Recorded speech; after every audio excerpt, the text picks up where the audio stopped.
Hi one and all, welcome back to my channel. కరకరలాడుతూ క్రిస్పీగా ఉండే పాలక్ పకోడీ అంటే ఎంతమందికి ఇష్టమో కామెంట్ చేయండి.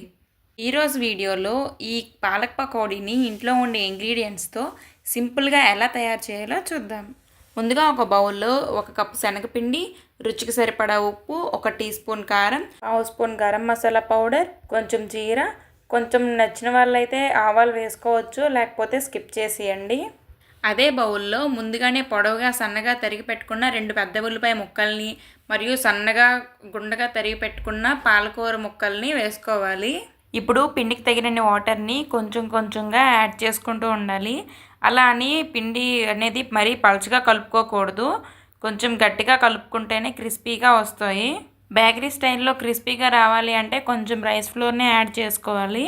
అలా అని ఎక్కువగా రైస్ ఫ్లోర్ వేయకూడదు, 1/2 స్పూన్ సరిపోతుంది. స్టవ్ ఆన్ చేసుకుని ఒక ప్యాన్లో ఆయిల్ని అయితే వేడి చేసుకోవాలి. ఆయిల్ మంచిగా వేడెక్కిన తర్వాత అందులో చిన్న చిన్నగా పకోడీలను అయితే మనం వేసుకోవాలి. ఒక ప్యాన్ నిండుగా పకోడీలు వేసుకున్నాక స్టవ్ని మీడియం టు హై ఫ్లేమ్లో ఉంచాలి ఒక 3-4 మినిట్స్. పకోడీలు వేగేటప్పుడు ఫ్లేమ్ అనేది హైలో ఉంటే పకోడీలు పైన వేగిపోయి మాడిపోతాయి, కానీ లోపల ఇంకా పచ్చిగానే ఉండిపోతుంది. అందువల్ల పకోడీలు ఎప్పుడు వేపినా సరే మీడియం టు హై ఫ్లేమ్లోనే ఒక 3-4 మినిట్స్ ఫ్రై చేశాక ఆ తర్వాత కొంచెం లో టు మీడియం ఫ్లేమ్లో ఫ్రై చేసుకోవాలి ఒక 6 to 7 మినిట్స్.